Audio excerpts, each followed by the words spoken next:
All right. Can you all hear me in the back? How about if I don't use the phone or forget to bring it close to my mouth? Can you hear me in the back? Okay, good. I speak a little loud. You can hear me, right? Good. That's enough, right? Yeah. Well, thank you all for coming. I really appreciate it. This is the entrepreneurship breakout session. And like I asked before, I spoke to many of you downstairs. How many of you here hope to be entrepreneurs at one point or are entrepreneurs at this point? Everybody, almost. That's great. Fantastic. We love that. So what do you think of the conference so far? How do you like the speakers we had this morning? They're really very insightful, aren't they? Okay, great. I like Dr. Jag a lot. I think what he talked about is very pertinent to what we're going to be discussing. But I also like what Seema said a lot, especially here, focus on tenacity. Because one of the main traits of entrepreneurs is tenacity. You really have to be tenacious in order to succeed, because entrepreneurship is not for the faint of heart. It requires a lot of hard work, it requires a lot of risk, and at the same time, you're going to face a lot of obstacles that make you doubt your path almost every step of the way. So one of the main things that you require to have is tenacity as an entrepreneur.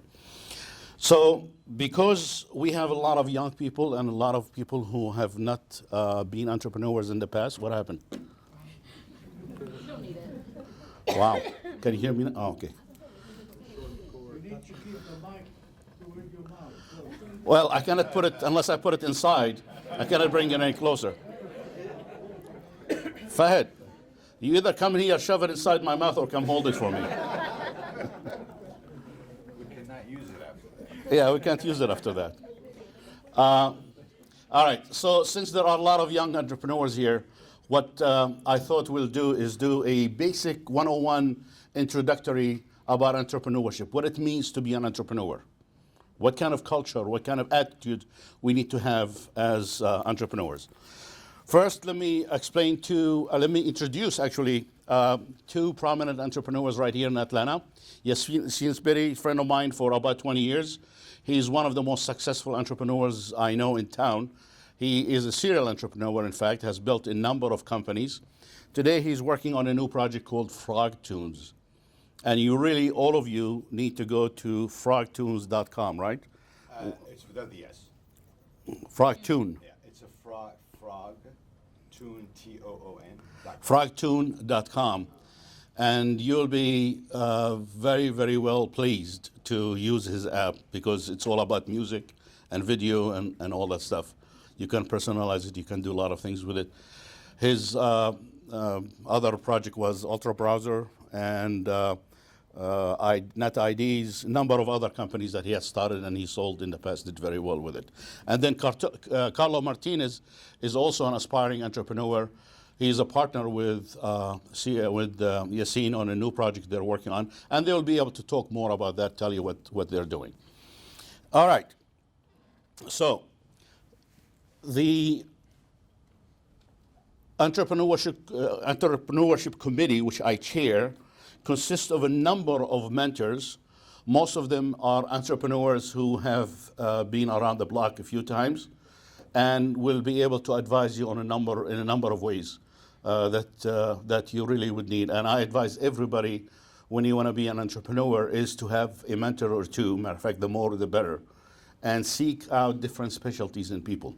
Some people can advise you on patents, how to file a patent, how to develop innovations, how to research markets, how to develop a prototype for your product, how to make financial projections, and so on. So it's important that you try to seek us and try to see if we can connect you with mentors. Okay, here's my email address is here, but also you can go to ubeyond.com and ask to be assigned a mentor for entrepreneurship. So why would anybody want to be an entrepreneur? There are a variety of reasons. Some people think that I can make a lot of money, or I have an idea that I can sell, or I want to be independent, I want to work on my own, and all that stuff. But let me tell you, no matter what the reason is, It is literally, from somebody who tried, it's a wonderful way to live. Okay? If you can muster what is required to be an entrepreneur, it is really a great way to live. You can be all of the above. You can make a lot of money, but you also can lose a lot. So you have to be prepared for risk. Okay? It could be a really nice way of life where you can enjoy it, but also you work hard to succeed at your project. So whatever the reason is, you need to be able to understand the pros and cons.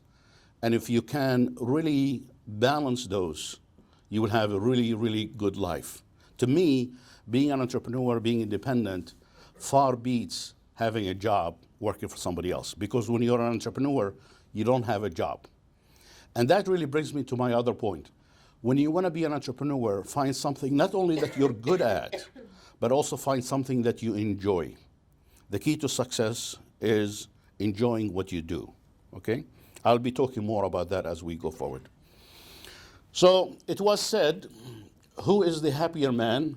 He who braved the storm of life and lived, or he who has stayed securely on shore and merely existed?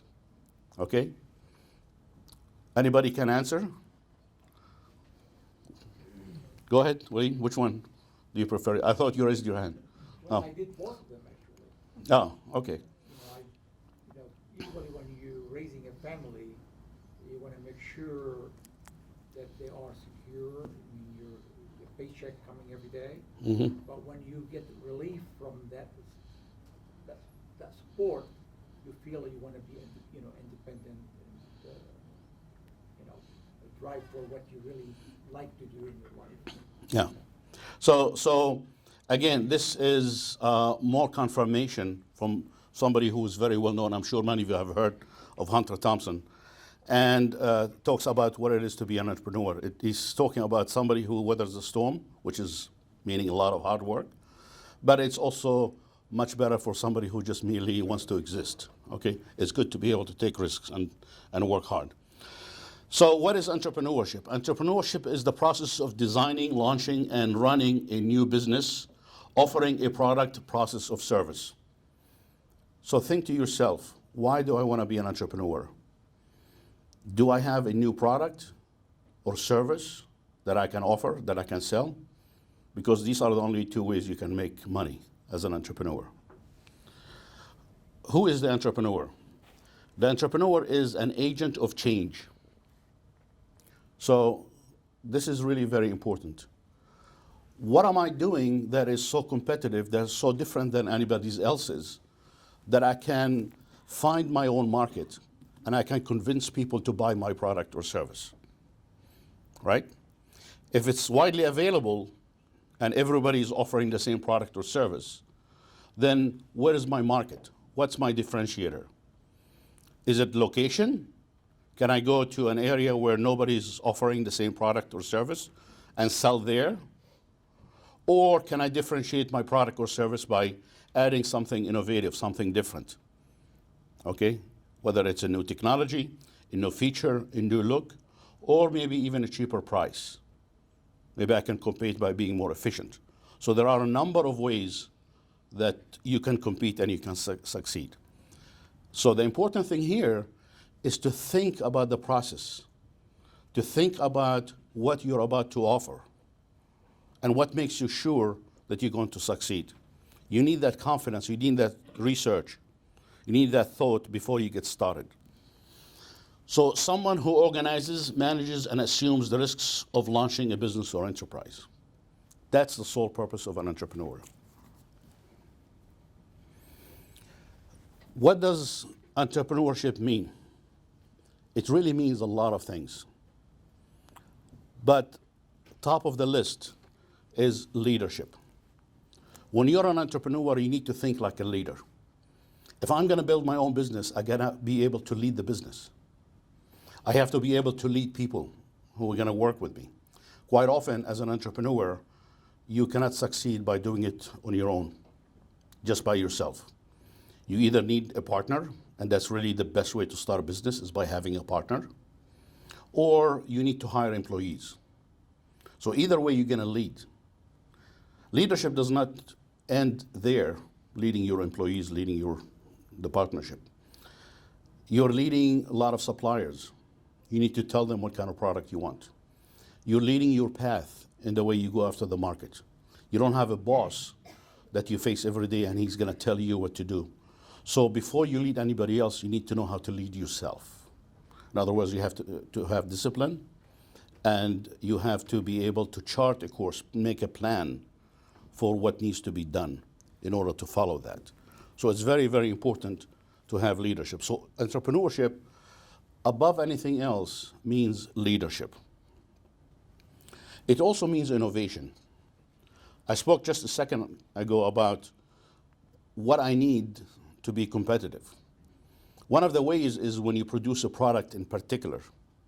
A service can be innovative, but also a product, and you see it nowadays a lot, in almost anything that you buy in the store. Each product has a feature, whether it is a product feature, maybe just the color, maybe just the size, maybe the price. It has something that makes you want to buy that product versus the other products that are so similar to it out there. So you need, as an entrepreneur, you need to think about innovation. And I'm here to tell you that innovation can be taught and can be learned. You can learn how to be innovative. It's not something many people think, I don't have the knack, I don't have the ability to invent. I've never invented anything in myself. Yes, you can. And the way you do that is by looking around you and look at almost everything that, especially the stuff that you're interested in, say computers, okay? Let's say this microphone in my hand is not working well because it's loose. Therefore, I see a problem. So maybe somebody can design a different way to hook this part to this part so it doesn't come loose like it's now. That's innovation, right? So what I'm trying to say is that before anything else, look for problems. When you see a product, you can look at it and say, well, I can design it better. I can build it better. I can build it more efficiently. It can be better. Once you see that there's a possibility there, and once you see it, you know that so many other people are seeing the same thing, but they don't think about innovation. The difference between you and them is that you're looking at the solution for the purpose of looking at the problem for the purpose of creating the solution, right? So once you identify a problem, you look and say, okay, what is the best way to solve the problem? And let me tell you, once you begin to put your mind to it, you will be able to find solutions. It may not be the first solution that you come up with, but one solution will lead you to another one to improve it and improve it and improve it, keep on improving until you find the right solution. That means if it's something that requires engineering and you're not an engineer, you can talk to engineers and get their advice. It might require some chemistry, some physics, some whatever field of specialty. You'll be able to talk to specialists and they'll be able to help you. Many of them will do it for free just to help you. Or you might be able to hire people. There's not a single entrepreneur out there, single founder of a company that knows everything about the product or service they've invented from the beginning. Quite often they come up with an idea and then they will have to seek other people or hire other people who can help them take it to the next level, whether it's engineering, design, manufacturing, processing, and so on, okay? So innovation can be learned. You just have to believe that, and you have to start by seeking problems that need solutions. So that's curiosity. What are we typically curious about? Things that we are interested in. And that's the best field, the best place for you to find problems that you can solve. If I'm interested in computers, for example, I am more likely to be able to find a problem or a way that a computer can be built better because I deal with it all the time, I work with it all the time, I'm a hobbyist or whatever, right? So that's because you also are curious about that product or service, means that you're interested, means you enjoy that field. That's really the best field you can be there. So therefore you'll be working about something that you're interested in. But develop that kind of curiosity to where when you look around you, you look at a lot of things and say, wow, how can I make this product better? How can I make that product better? Is there a way? And begin to think, keep your mind thinking all the time. Vision. When you do come up with an idea, come up with a solution, you need to visualize the market direction, the industry direction, the trends that are developing in the market.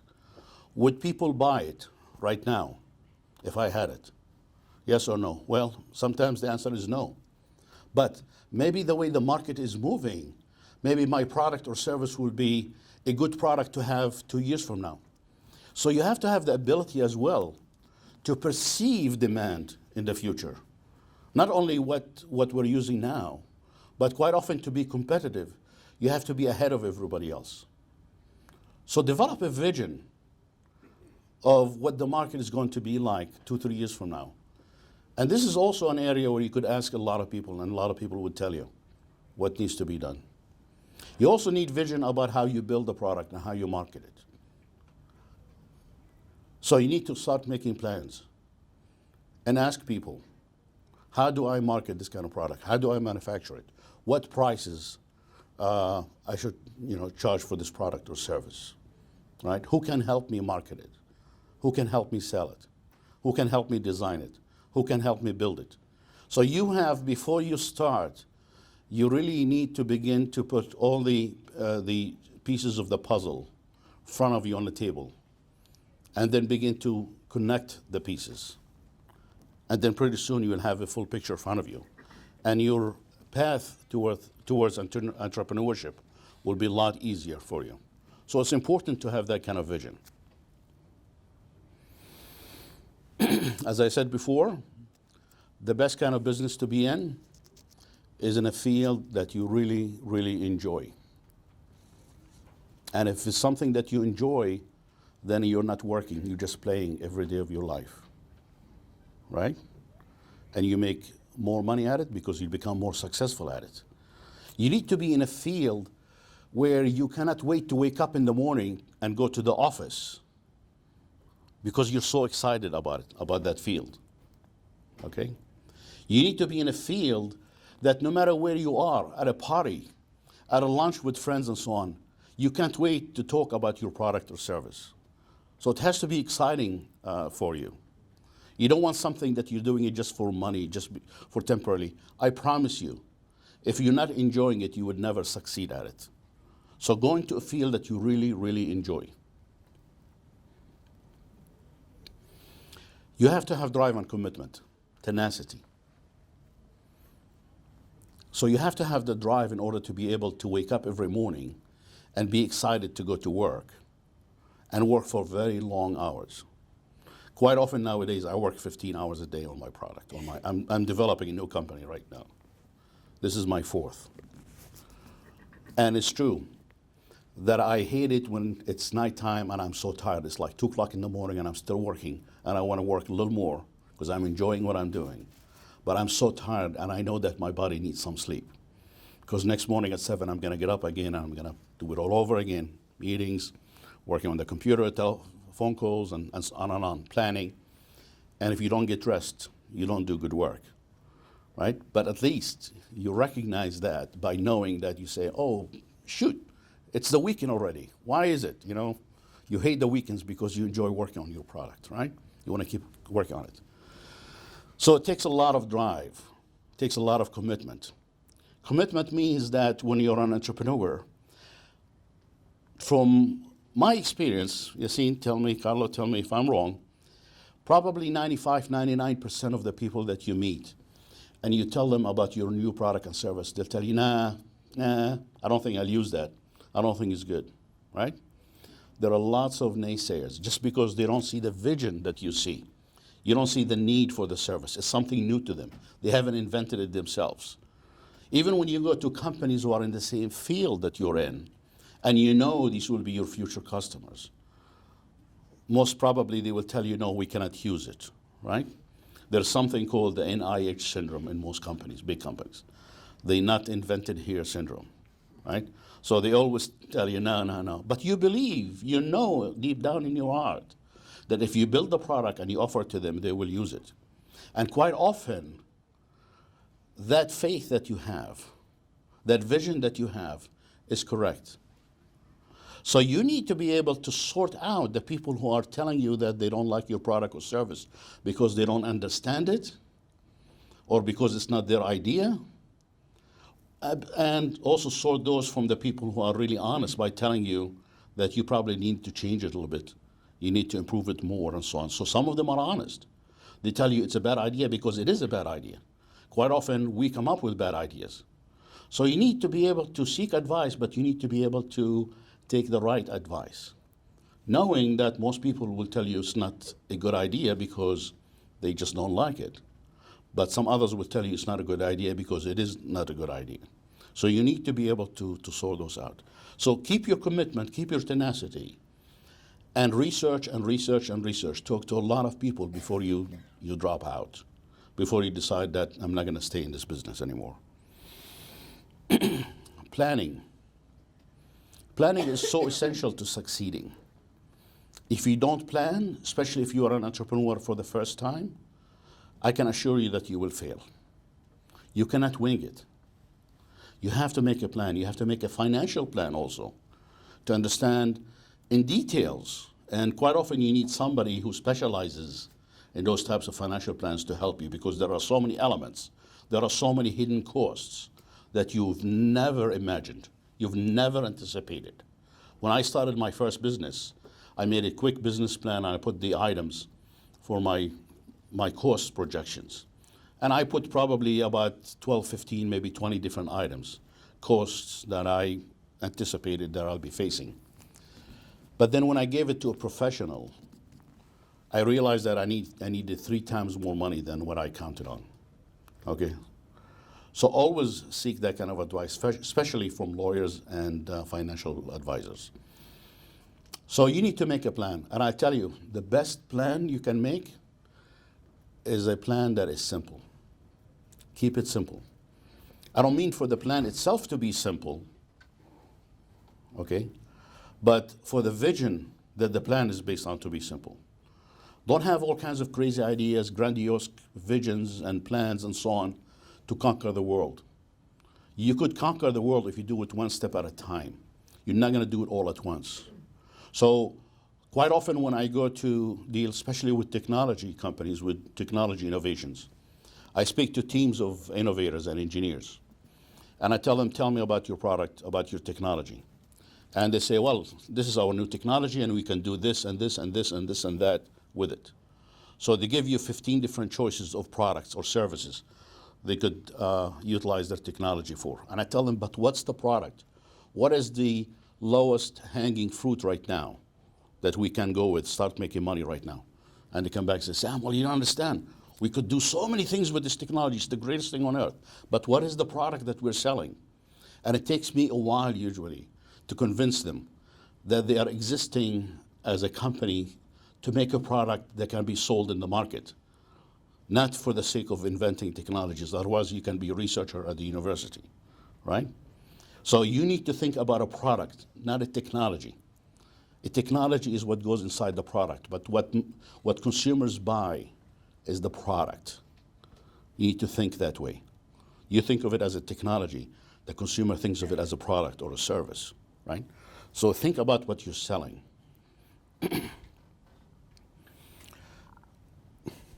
I'm sorry about that. I don't know what happened to the presentation. Somehow it got screwed up. When you take risks, this goes back to the idea of making financial plans, financial projections. Make sure that you calculate all the risks that will be associated with your venture. If I plan properly, I should be able to understand everything about how much it's going to cost me, and also what might go wrong, and whether I could afford these losses. I can tell you that 8 or 9 out of 10 new ventures often fail. And you don't want to be one of those. You want to be one of the ones that succeed. So how do you succeed? Plan properly and understand the risks that are associated.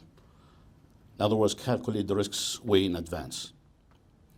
There's an expression says, ships are safest when they stay in a harbor, But that's not what ships are made for. If you're an entrepreneur, you have to be able, before being willing, to take risks, right? So you don't want to ruin your life, your family's life, by risking everything on the venture. There should be a stage where you say, this is my breaking point. I will take it this far, this long. If I don't succeed by this time, I should be able to retreat and not risk anymore, okay? Especially when you are taking money from others, when you're using, and especially family. It's always good to take risks with other people's money, not with your own. But this comes at a cost, right? If you're honest from the beginning with these people, and you tell them what these risks are, and you make it so clear to them and in writing, quite often they won't get mad at you because they will understand it from the beginning. But if you're not, and you're not honest with yourself, and you end up losing the money, you would have much bigger problems to deal with than just losing what you owed yourself, right? Remember, especially when you take money from family, you still have to face these people at holidays, Thanksgiving, birthdays, and so on, right? What are you going to be able to tell them?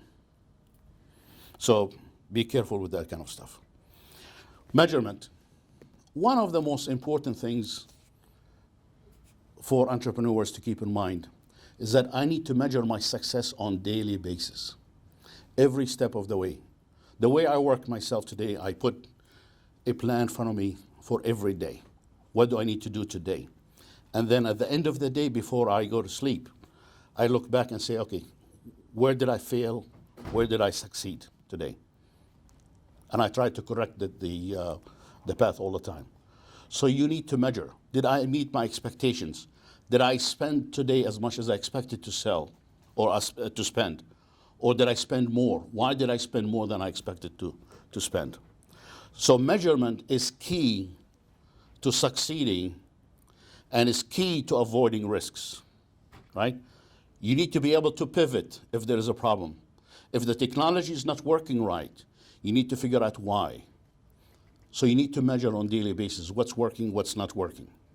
If you find that the market has shifted and you expected the market to go this way, but the market went that way, you need to be able to measure that in real time and pivot when it's necessary. So that's really key to success. I only have a couple of more slides. Team building. This goes back to leadership. You always need to hire people who are smarter than you. You don't want to hire people that you can boss around and people who will say yes to you. The secret to success is building a strong team to work with you. If you find that one of your employees, one of your partners, one of your assistants is somebody who constantly tells you, yes, yes, I'll do whatever you want, or you have to lead them every step of the way and tell them how to do their job, you might as well do it yourself and fire them so you don't have to pay their salary. But you will succeed much better when you always hire people who are smarter than you. This has been my goal always in the people that I hire. You cannot know everything about everything. There's so much stuff in different specialties of the business world that you don't know about. Could be engineering, could be marketing, could be sales, could be finance. There's so much stuff. You cannot possibly know everything about it, although you might do. But if you think you are fooling yourself. And you're setting yourself up to fail. Accept failure. Failure in entrepreneurship is not a bad thing. It's a good thing.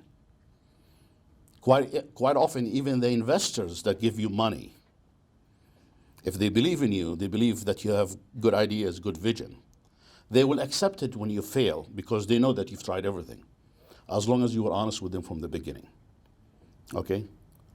Tell them that this requires a lot of risks, and here are the chances of succeeding or failing. This is what you would lose if we fail. This is what you'll gain if we succeed.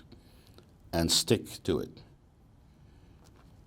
One key point that I should also emphasize here is that always promise little and deliver more than what you promise. Do not overpromise and underdeliver. That will always hurt you. So if you think you're going to make $1 million next year, tell your investors, your group, that you're going to be making $500,000. That's still a good return on investment. And if you make $1 million, nobody's going to complain. But if you tell them you're going to make $1 million and you make $500,000 or even 900,000, you're going to hear a lot of complaints. So whatever your projections are, cut them by half or even less than that. And that's what you tell people you're going to make. And learn from your experiences. Failure is a good thing because it's a good learning lesson. It teaches you a lot. Investors often, I have failed numerous times in the past, numerous times.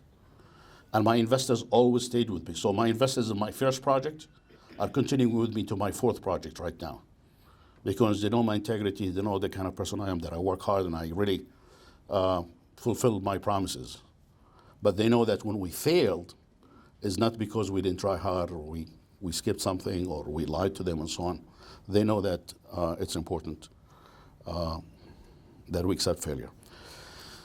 Finally, I have 2 slides. Integrity goes to being honest. The most important thing you have in entrepreneurship is integrity. Okay? That's your asset. That's your capital. If people believe in you, people will invest in you, people will work with you. Once you lose your integrity and you build that reputation, nobody will work with you and you will fail. Finally, give back. You can make all the money in the world and you will not take a penny with you when you die. And guess who will get the money when you die? The government. You could leave it to your kids, but if you study the research, over 91% of the capital or the wealth that's passed on to the next generation is lost with that second generation. They lose it because they didn't work hard for it. It's better to give it back to charity or invest it in a business and have your kids benefit from that business rather than to just give it to them and for them to live with nothing. And this is the final comment about entrepreneurship, and I would just leave it at that. Believe in yourself, have faith in your abilities. Without a humble but reasonable confidence in your own powers, you cannot be successful or happy. Confidence is very, very important. And enjoy life. Let me introduce Yassine right now. He's going to give a couple of words from his experience. What do you mean a couple of words? 3, 4, 5. Good afternoon. 4 minutes. Yeah, 4 minutes. You have to have this. That's for the camera. You have 4 minutes. Okay. Good afternoon, everyone. Another wonderful applause for this gentleman right here. He said, we knew each other for about 20 years. That is true. And he's been my mentor, although I have not seen him quite often. I've seen you probably, 10, 20 times probably, early on. And then we went separate ways, and we met again and met again. He is the best networker there is, this gentleman right here. I don't know if you know the people who are sitting next to you, but just take a moment and just shake their hand, because if you don't do that, guys, always walk into a room, just say hello.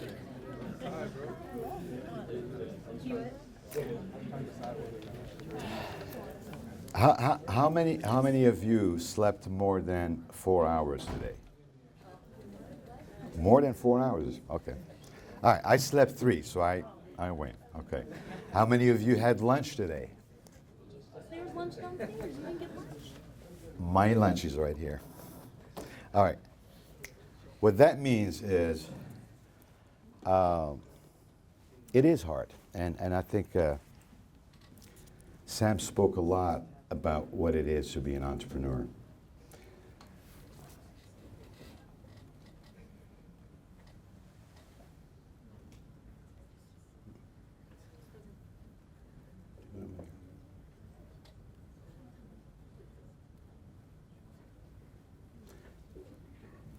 I'm going to go very quickly here because Sam took longer than what you promised me. That's all right. All right. My name is Yassine Sabiti. I'm founder currently of Frog Tune Music. I can be reached at those. Feel free, please. what's so important that I'd like to mention as well is if you have time to be on an internship with a company, get involved at this early stage. If you've heard of Atlanta Tech Village, it is one of the best places to be. Go for chow down. They have it on every Friday. This is when you can mingle and you can really meet some great people there as well. So if you're looking for ideas, people to collaborate with, et cetera, et cetera. I'm going to skip here to my journey before becoming an entrepreneur. I'm originally from Morocco. I came in this country in 1984 pursuing a dream, the land of opportunities. I moved to a place called Orlando, Florida. And this gentleman over here, if you guys know who he is, Walt Disney. Walt Disney was dreaming to put a place there, and that was the first place that I came to, and I worked for that company in 1984. I worked as a cultural representative representing the country of Morocco. The inspirational mentor that I never met, and I just put some inspirational quotes here. All our dreams come true if we have the courage to pursue them. If you don't basically fail, you will never learn. So you got to get up again and do it better. You never think of an idea on the first day, and you think of the entire mission of the company. Facebook started, never thought they will be this big. Same thing with Google, same thing with Microsoft, same thing with all the major companies. This one right here is so motivational. If you can dream it, you can do it. So to me, this gentleman was my inspirational, was my motivator. And that said, it all started with a mouse. What today is the largest company, one of the largest companies, entertainment companies, which is worth $179.5 billion. This was in 2005 or so. Employees, you see that number? That's a lot of employees. It started with a mouse. So I took a lot from Walt, and just fast forward. I went to Kentucky, pursued a business major, worked as an intern at KFC. I joined KFC full-time. I managed over $50 million of marketing budget. And then I became an international trade consultant. And I was really always looking to what? To start something big. And I had an idea when I saw this article in 1996. Whose web will it be? And that's Bill Gates in the middle right there. And right next to it, it said, towards the end, the victor could earn untold billions and the loser could die. This was a war between Netscape and Microsoft. So I decided to go and create a browser. Everybody laughed at me. There were so many naysayers. How are you going to create a browser? 4 years later, that's Ultra Browser. That's a company that I started. This is an article in the Atlanta Journal-Constitution. And we're listed right there with Microsoft, with Netscape, and with Yahoo, and a tiny little company called Ultra Browser. This is really, we need a better mic. We took it worldwide. We went after the affinity market as a distribution. Instead of really competing with Microsoft and Netscape and the likes, we say, how can we get to an affinity play? Those are some of our customers: Bayern Munich, Juventus, AC Milan. Tiscali was one of the largest companies. It was the equivalent of AOL. It was about 17 million users. And that led into about a $30 million offer for an acquisition. Today, moving fast forward, there's a power shift social media, the power is in the hands of the users. All these companies you guys are familiar with. And that opportunity that I'm seeking, that I'm involved in right now, is because of that the world is so connected. There's so much diversity, just in the U.S., the ethnicity, and the globalization, and how the world is so interconnected. This gave birth to Frog Tune Music. And we looked at music because that's the uniter, that's the universal language, that's what brings people together. That's really where the passion is shared.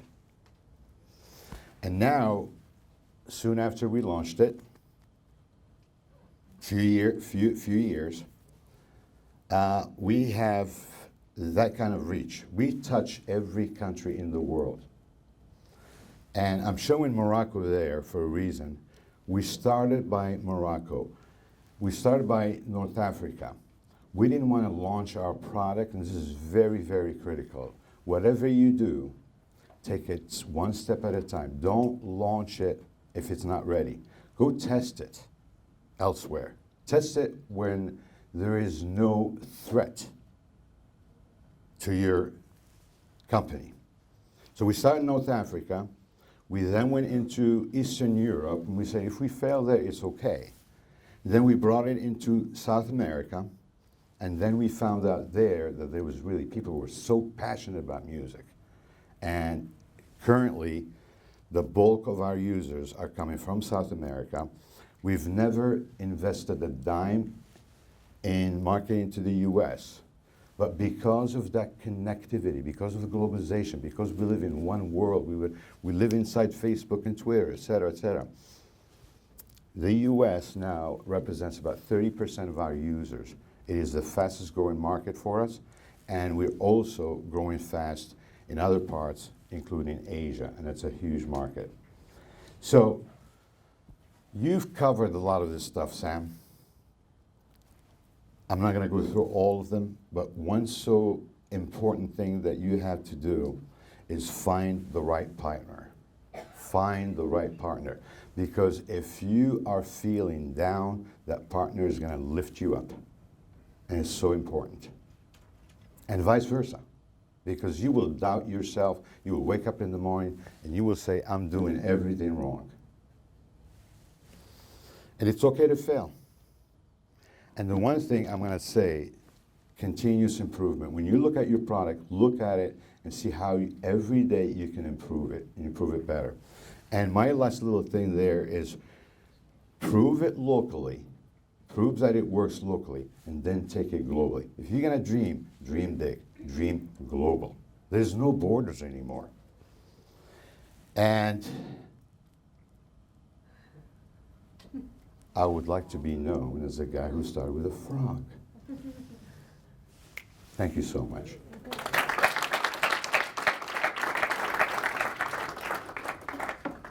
I think we are out of time right now. Are we out of time? Yep, We're out of time.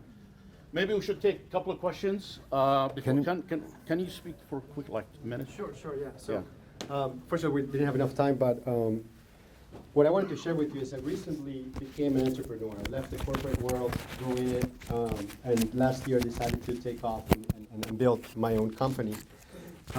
So it was a journey because when I started, I had no idea. I came to this country in '96, went to school, and I had no idea what major to pick, what college to go to. I had no idea how the system worked. So I picked a major, went to finances because I liked the class, and then I went out to look for jobs. Nobody would hire me because I didn't have any experience. I had all kinds of jobs. I was a busboy. I was in managing a restaurant, an assistant manager, which is actually not very, not better than anything else. And then, I sold perfumes on the street. I mean, all kinds of things. But every time I went to apply for a job, they would tell me I don't have experience. So it was really hard. So I, started to think, how can I find a job that's going to take off in my career? I wasn't thinking about entrepreneurship because my family wasn't, but they were not entrepreneurs or anything like that.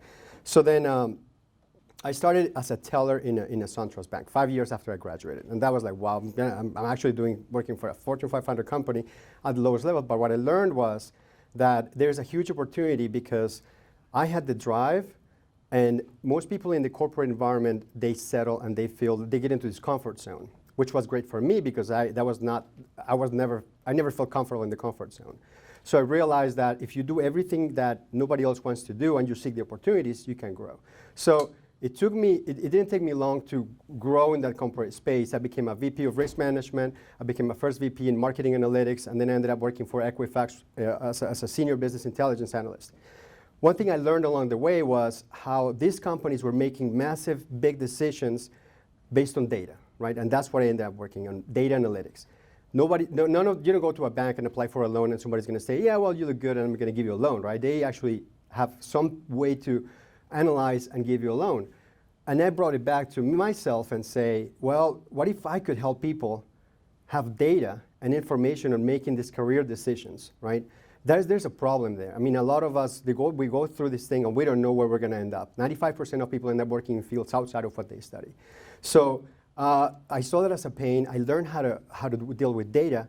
So I went out and I started a company. I left the corporate world and I said, I'm going to solve this problem. Can I find resources for these people that are starting up? Can I find mentors? Can I analyze millions of career profiles and find out how people can be successful?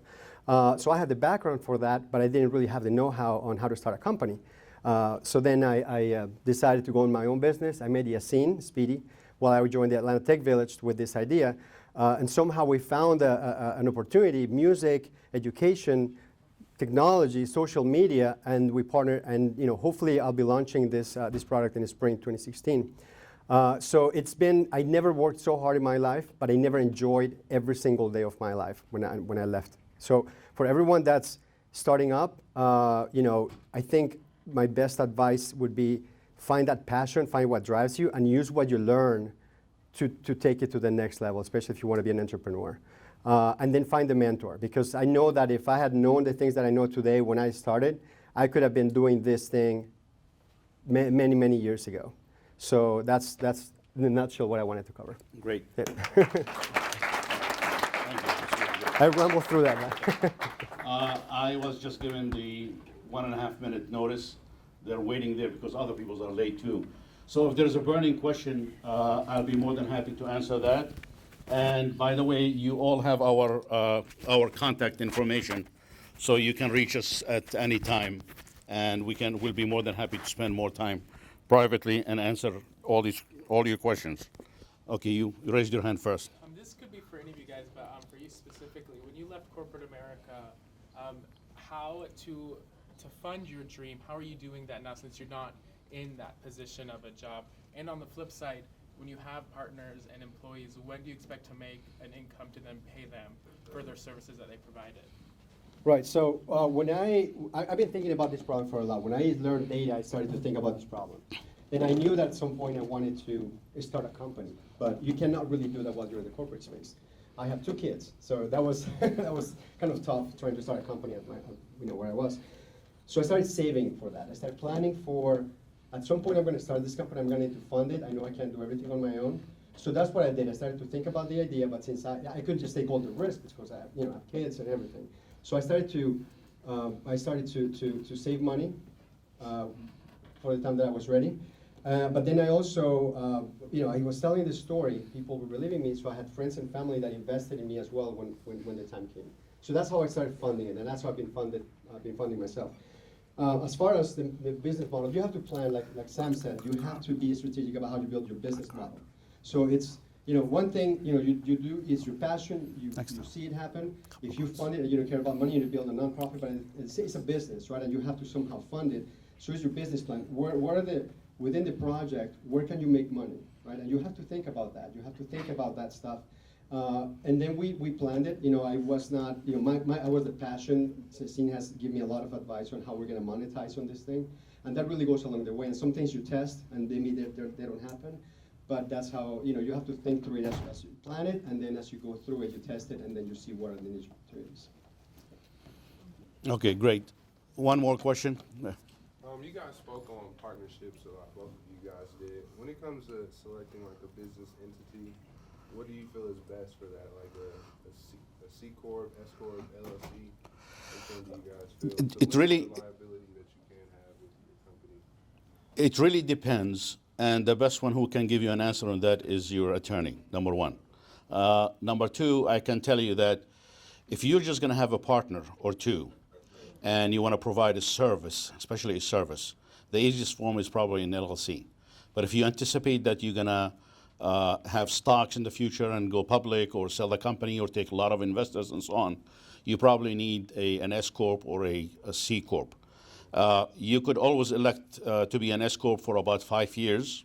These are the 5 years we're spending a lot of money on research and development, not making money or just beginning to make money. And then after that, go back to being a C Corp. But really, to be more specific on that, you probably should have your attorney consult with you and ask you. There are more detailed questions that an attorney will ask. Am I right, Nietzsche, on that? And Yeah. if you're planning on raising money, you might as well just go C Corp. Yeah, Because, exactly. you know, Quickly, over. One more question. We have to Yeah. go down for the rest of the conference. So one more question. Yes. What initially led you see that Frog Tunes, that the vision for Frog Tunes was music, and how did you know there was a huge market for it? Okay, so Spotify, Pandora, everybody familiar with them. They are in a different model. Okay, so they license this music. It costs them 70% of their revenues, and they don't have relationship with all the music labels. Where in our case, we looked at it and we say, you know what? There's a gap. The gap is that there's a lot of foreign people living here. I mean, I see Lebanon, I see Nigeria, I see Colombia, Palestine, Morocco. That music's not available. So we saw an opportunity there, and we said, where can we find that music? We went, talked to Google, to YouTube. We now have access to the largest music library there is in the world. And we repackaged, and I think our friend Jag talked about packaging. It's given a different experience. It's letting you have access to your music from anywhere. You create your own playlist, you have access to it in your mobile, etc. But really our businesses went beyond that. It's really about creating micro communities and around certain genre of music and certain music artists, and be able to segment the market, because we are in the age no longer of broadcasting, but in narrowcasting.